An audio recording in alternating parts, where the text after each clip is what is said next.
Hello दोस्तों, कैसे हैं सभी लोग। आप सभी का आपका अपना चैनल IND मैथ रिजल्ट्स में आपका स्वागत है और मेरा नाम नितेश चौधरी है। हम लोग टाइम एंड वर्क का टाइप नंबर 3 तक पढ़ चुके हैं। ये टाइप नंबर चौथा। चलिए हम लोग चौथा टाइप के सवाल को देखते हैं। सवाल कहता है एक कार्य को 48 दिनों में समाप्त कर सकता है और बी उसे 60 दिनों में कर सकता है।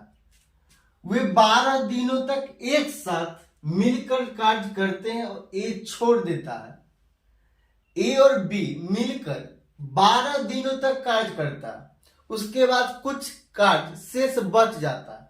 बी शेष कार्य का 25%, जो बचा शेष कार्य उसका 25% कितने समय में करेगा बी अकेला। तो ए 48 दिनों में कार्य समाप्त करता है और बी उसे 60 दिनों में दिनों में समाप्त कर सकता है। तो ए और बी की पहले हम लोग क्षमता निकालने के लिए पहले हम लोग एलसीएम लेंगे 48 और 60 का। तो यहां 48, ये 60, 2 से लगाएंगे तो 24, ये 30 हो जाएगा। 2 से लगाएंगे तो ये 12, ये 15, ये 240 हो जाएगा। ये 240 हो जाएगा। अब ये 48 को 5 बार पढ़ेंगे तो 240 हो जाएगा। एक की क्षमता है 5 तो गुना 5। ये 60 को 4 बार पढ़ेंगे तो 240 हो जाएगा तो गुना 4। बी की क्षमता क्या है? बी की क्षमता होगी 4। ए और बी वे दोनों मिलकर वे 12 दिनों तक एक साथ मिलकर कार्य करते हैं। मतलब ए और बी 12 दिन तक मिलकर कार्य करता है। ए जोड़ बी 12 दिनों तक मिलकर कार्य करता है। तो ए और बी की क्षमता क्या? 5 और 4 9, तो ये 9 और गुना 12, तो 12 नामा 108 यूनिट काम 12 दिनों में पूरा कर दिया है ए और बी मिलकर। तब शेष कार्य कितना होता है? शेष कार्य 240 अब -108, तो शेष कार्य कितना बचा? ये 240 में से 108 घटा दें तो ये 240 108 घटा देना है तो ये हो जाए, ये 132 बचा। तो शेष कार्य है 132, शेष कार्य है 132। शेष कार्य का बी 25% कितने दिन में करेगा? तो 132 का 25% क्या हो जाएगा? ये 25% का फ्रैक्शन वैल्यू क्या होता है? 1/4। 1/4, तो 132 का 1/4 क्या हो जाएगा? 1/4। ये 4 तिया 12, 4 तिया 12, ये 33 बार में कैंसिल, ये 33 बचा। ये 33 यूनिट काम बी अकेला अब कितने दिनों में करेगा? तो बी की क्षमता क्या है? बी की क्षमता क्या है? 4। तो एक दिन में बी 4 यूनिट काम करता है तो कितने दिन में 33 यूनिट काम करेगा? तो 33 अब भागा 4, 4 8 32, 8 सही 1/4 दिन हो जाएगा। यही आंसर है। चलिए हम लोग अगला सवाल देखते हैं। अगला सवाल कहता है ए एक कार्य को 12 दिनों में समाप्त कर सकता है और बी उसे 18 दिनों में समाप्त कर सकता है। वे 2 दिन तक एक साथ मिलकर कार्य करते हैं और ए छोड़ देता है। बी शेष कार्य को कितने समय में पूरा करेगा? ए 12 दिनों में काम समाप्त करता है, बी 18 दिन में वही काम को समाप्त करता है। ये दोनों का एलसीएम लेंगे तो 18 दूना 36, ये 12 को कितना बार पढ़ेंगे तो 36 होगा? 3 बार। तो एक की क्षमता क्या हो जाएगा? 3, तो गुना 3। बी को कितना बार पढ़ेंगे तो 36 हो जाएगा? 2 बार, तो गुना 2। बी की क्षमता हो जाएगा गुना 2। ए और बी 2 दिनों तक साथ में मिलकर काम किया। ए जोड़ बी 2 दिनों तक साथ में मिलकर काम किया। ए की क्षमता कितना है? 3, बी की क्षमता कितना है 2, 3 2 5, तब 5 गुना 2 बराबर कितना, ये 10। ये 10 यूनिट मिलकर काम किया, तो शेष कार्य कितना हो जाए, शेष कार्य बराबर 36 माइनस 10 बराबर 26।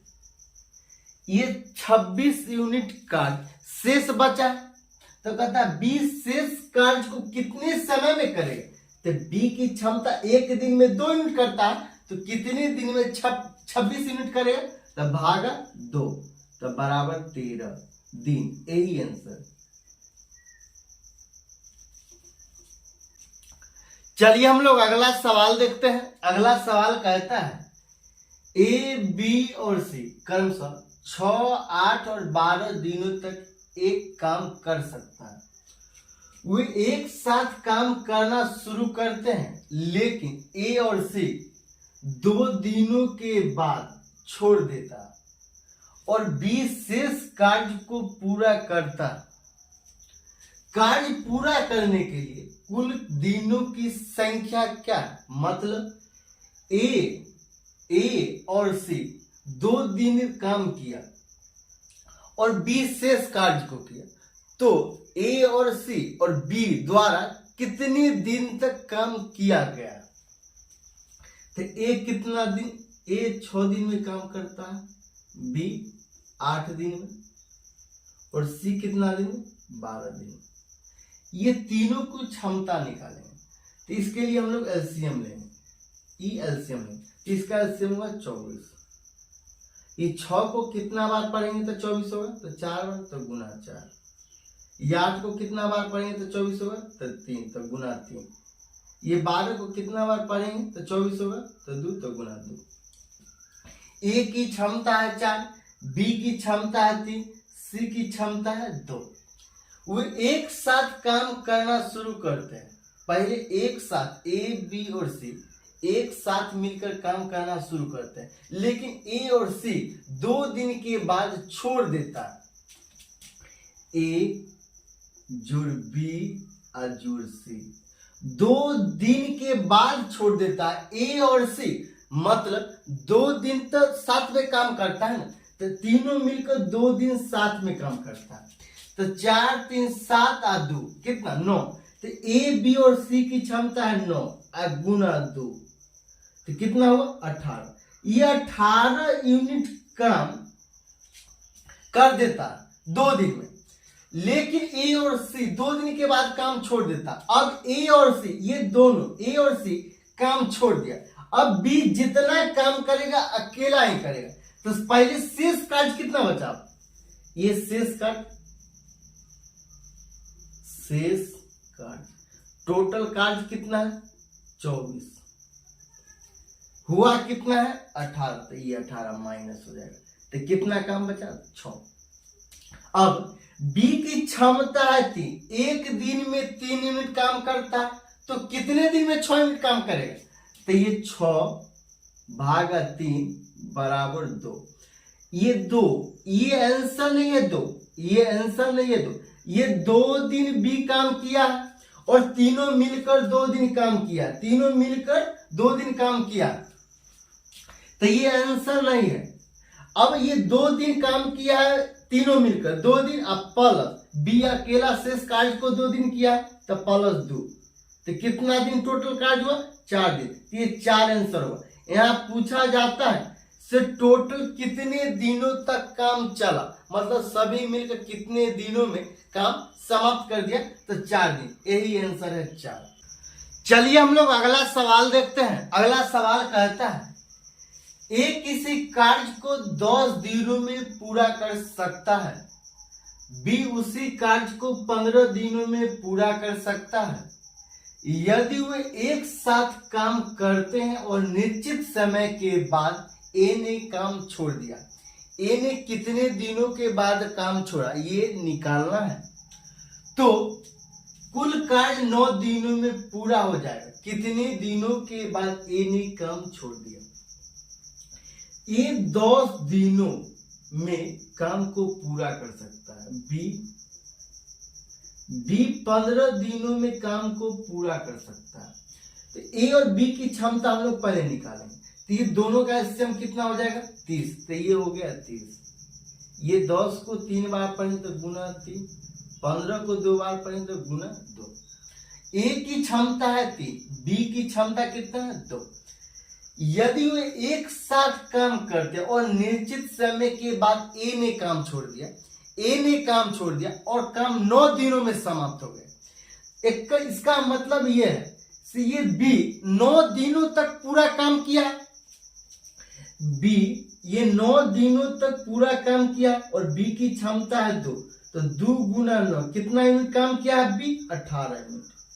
ये 18 यूनिट काम बी अकेला किया, तो शेष कार्य कितना बचा है, ये शेष कार्य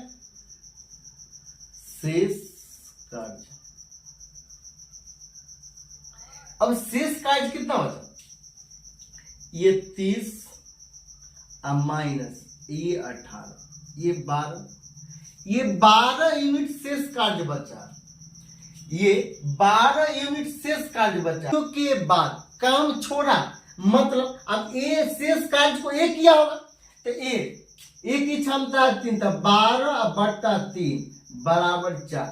ये 4 दिन के बाद ए ने काम छोड़ दिया था, यही आंसर है।